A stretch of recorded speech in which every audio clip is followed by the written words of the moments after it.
off in the Detroit water crisis. We deliver bottled water to families that have been shut off, water jugs, rainwater supplies, water coolers, and many more, such as water filtration and aqua tablets to change the water in 30 minutes to make it accessible. We have come together to provide a solution to bring help to families that have been shut off in the crisis. This is a very important situation that we are calling on all of America to get involved, to help volunteer, to help donate water, supplies, and other necessities to the city of Detroit. I would also like to share statistics with you in regards to shaping the water crisis. 40% of Detroiters live in poverty. The per capita income in the city of Detroit with making under $20,000. Water department shutoff policy is uncompromising, and it does not include homes that include families with infant children, elders, and others that have been shut off. We are an 83% African American city that is being disenfranchised by this water situation. The assistance programs such as WAVE and THAW and other organizations are not at capacity to handle 90,000 to 120,000 citizens in the city of Detroit that are in dire need. Governor Snyder is the first sitting U.S. governor in the history of the United States of America to get a sitting citation from the United Nations. He broke the United States treaty, which we signed with all the world in July of 2002, that declares water is a basic human right. That's right. We want all of America to help us out with this situation. And just for that, we are recruiting new volunteers starting as of today.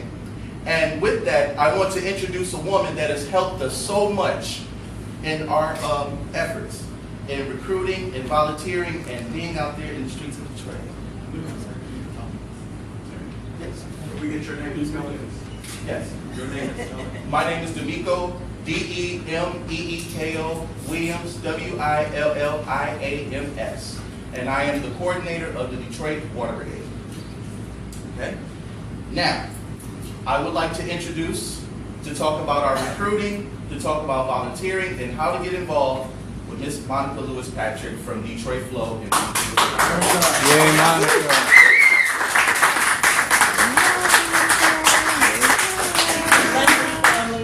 First of all, I just want to acknowledge the Honorable Congressman John Conyers. His legacy, his dedication, his contributions, not only to the city of Detroit and the state of Michigan, but to this nation, are forever to be acknowledged and respected. And so I just wanted to make sure that I never step in front of this kind of legacy in our presence. So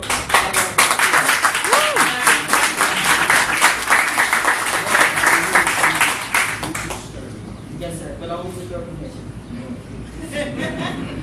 My name is Monica Lewis-Patrick. I am a co-founder of We the People of Detroit and a coalition member of the People's Water Board Coalition. We are a number of organizations that have come together to meet this crisis. And the way that we responded is the way that Detroiters always respond. We take care of each other. We are a loving community. Yes. We are a beloved community. Yes. And so what we found ourselves in with this crisis and this attack on pensions, a contrived bankruptcy, is that now they have focused on the most vulnerable members of our community, the poor, the sick, the old, and the young.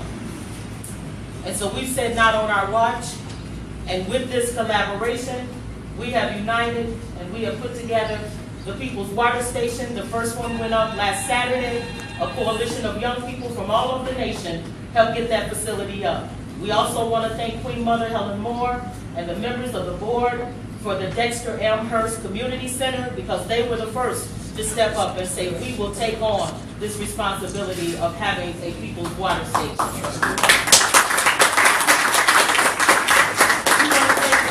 Water Board for staying vigilant on this issue for decades now, for standing in the gap when the Honorable Coleman Alexander Young told us all the time that they were coming for our water. Yes. We want to thank these heroes and sheroes who never took down and never came off of the wall and continued to fight for policies that were fair and just and that were inclusive of the Detroiters that stayed and paid. We also want to acknowledge the new energy of the People's Water Brigade and what they brought in terms of technology and ingenuity and connecting us to a national campaign. And we also want to remind all of you that the real work, and our congressman has been the only elected official to step out and to boldly put a challenge to America that we cannot allow this on our watch. So thank you, Congressman Connors. Thank you. We need all of you to take this word to the community and all across the state and to the nation. That now is the time to begin to mobilize and to unite our forces to meet the needs of our community in terms of not only providing water, but providing jobs, access to quality health care, and meeting the needs of those that want and desire a fair access to education. You've got to put all of these things together, and as the Reverend Pinckney says in Benton Harbor, it's not about one thing, it's about everything. The water is the tipping point, but we need volunteers to knock doors. We need to make sure that our seniors and elders are being cared for. We are seeing from the ground level that people have not had water from anywhere from 6 months to a year. So what you're hearing from the Water and Sewage Department under the leadership of Kevin Orr and Governor Snyder is only the data since May. It is more dire than we know. But we need people to be a part of our own solution. So sign up. I have a clipboard. We have kicker cards. We have vests. We can mobilize. We can do this. Please keep in contact with us. You can volunteer by reaching us at 1-844-42-WATER. We not only want people to call if they have a crisis of not having water, but we need you to call to be part of the solution of making sure that people get access to water and that the People's Water Affordability Plan is enacted immediately. Thank you, Michael Lewis Patrick. We just want to give great honor to Congressman John Conyers. Thank you so much, sir, for being here. And I also would like to thank you for your service in the United States Congress. And I publicly want to welcome you to the Detroit Water Brigade team. Look at that. Congressman Conyers, everyone. Top of the morning, everybody. Top of the morning to you. What a way to start off July the 7th, 2014, because water is a human right. It's necessary for life.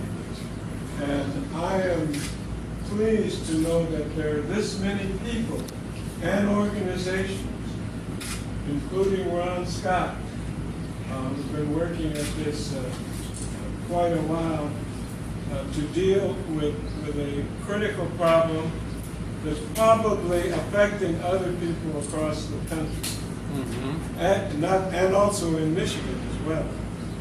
Now, let's examine the causes. One, in Detroit, we have a shrinking population with high unemployment. We have widespread blight throughout our communities. And we have, in many instances, in the water pipes and structure, we have an aging infrastructure. And on top of all of that, the Department of Water and Sewage of the city of Detroit is understaffed, seriously understaffed. So when you put all that together, what Ms. Patrick is talking about makes a lot of sense. And by the way, let's give her and all the people that work with her a round of applause.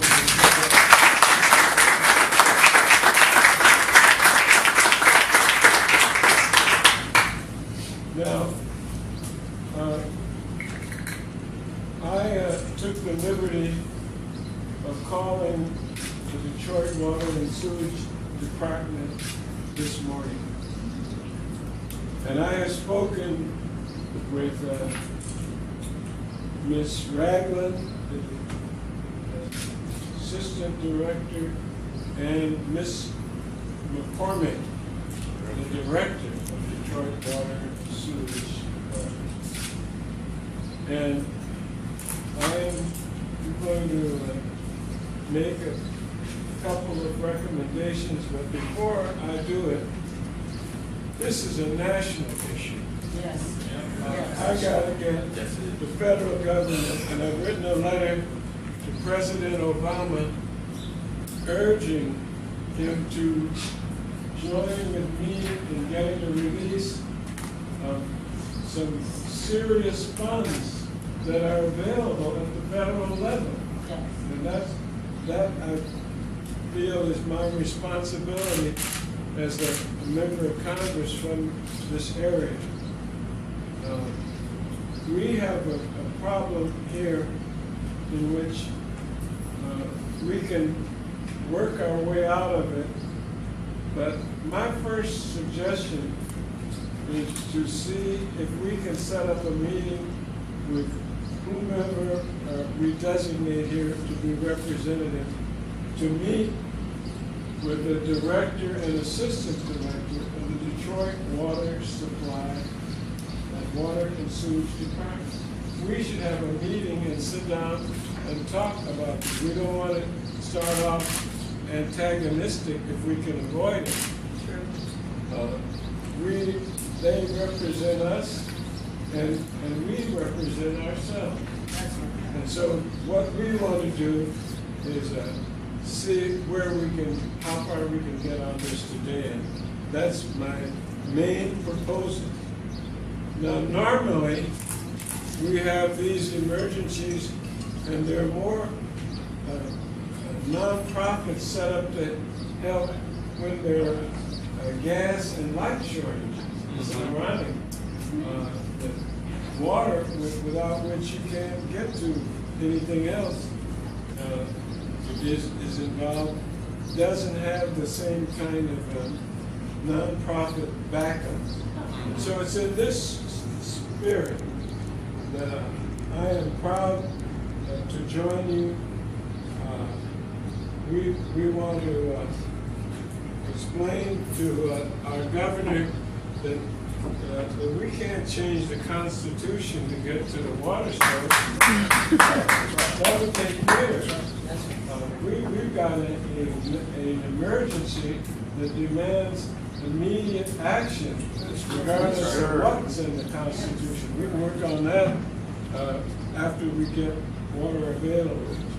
And the thing that bothers me most is that there are some homes in which there are young people, kids, infants, who are going to be feeling the brunt of this. And I don't hear anybody speaking out about it. The babies. Save all of our lives, but the young people, Yep. the innocents, Yep. ones, we've got to deal with that in a much more forthright way. So it's in this spirit, Brother Williams and Miss Patrick and all of you here, that I join your committee, and I want to solicit everybody else that's interested in it to join it as well. And this affects everybody. This is not selective or area-wide. When you're out of water, you're out of water. You're out of water. You're out of water, you're out of water. We're violating the human rights mandates that has come from the United Nations and other global organizations. So we want to proceed in a very thoughtful way to plan how we're going to move forward on this. And I want you to know that this is the most important issue on my agenda. Amen. So we get this All straightened right. out. Thank you.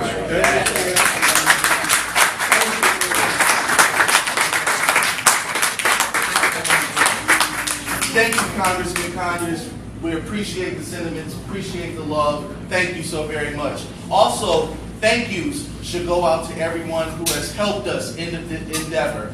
to people, the Detroit People's Water Board, Michigan Welfare Rights Coalition, Detroiters Resisting Emergency Managers, We the People of Detroit, Detroit Flow, Food and Water Watch.org, and the Environmental Michigan Council. Thank you so very much for supporting this effort. Also, I would like to thank those that are in attendance by helping us get the word out, appealing to the nation to please help Detroit.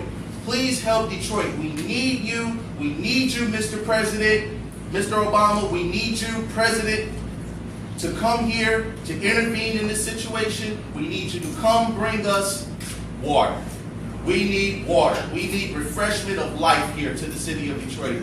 I would also like to thank the citizens and residents.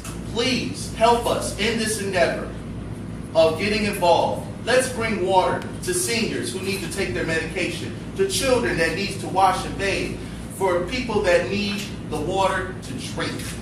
We are all here that are providing rapid relief response assistance, and it starts today. The time for talking is over. That's right. It is time to act. That's right.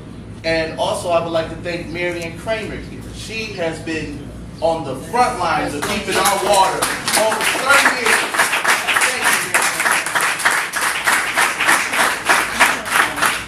Yes. At this time, I would like to facilitate questions from the media, if possible. Mr. Williams, could you comment on the failure of the water department to shut off corporate accounts? There has been a failure. The water department says that corporate accounts are high due to storm water and drainage. But I have research that proves to be untrue. As the biggest tourist destinations in the city of Detroit, the biggest destinations like Comerica Park, which owes over $60,000, Ford Field owes $55,000, and the city of Detroit golf course that is not even open to the public is the biggest debt. That's 90% of bad debt that the water department claims that is trying to push off on the poor and the disenfranchised. That is $430,000. The city is in bankruptcy court. So it's being negotiated if the city of Detroit owns that Palmer Park golf course. How much do you think they're going to anticipate in getting that if the offer is pennies on the dollar? They're going to get less. Give me a number, probably lesser than $10,000. Okay? Then you have the VA hospital, which owes $131,000. When are they going to pay their bills? Mike Ilitch, pay your bills. Pay your bills. You owe money and you need to pay bills just like the rest of us normal common folk. Corporations are not people. They shouldn't be treated such. They should be treated the same way as citizens, and they should have their water shut off as well. Shut it off. Shut it off at Comerica Park. Shut it off at Ford Field. Shut it off at Eastern Market. No citizen should go without water. Thank you. Very good. Michigan citizen. At the People's Water Station, there's bottled water available, but are there opportunities for people to wash their bodies and their clothes? Yes. Oh, yes, come on. Mr. Patrick, yes. At the People's Water Stations, there's not only bottled water, but there's also access to tap water. We are really highly promoting people utilizing tap water because we have some of the best water in the world. And we're really not wanting to feed a system that really is anti-people. A lot of the people that are promoting this bottled water agenda are actually people that are buying up the water tables around the world to commodify water. So that is not what we're promoting, but we're dealing with this in a triage mode. And so when you're in triage, you meet the basic need of just getting water. But as it relates to bathing, we have had, as of this morning, there was a very generous person that has donated 3 solar showers. And so we will be distributing those in collaboration with some of the coalition partners that are providing the water stations. But showering is something that we have taken under consideration because a former health director who has written a letter on behalf of the people of Detroit has submitted a letter to not only Mayor Duggan and the health director here in the city of Detroit, but also to the state of Michigan's health director, to make them aware that our concerns are that this could create a major health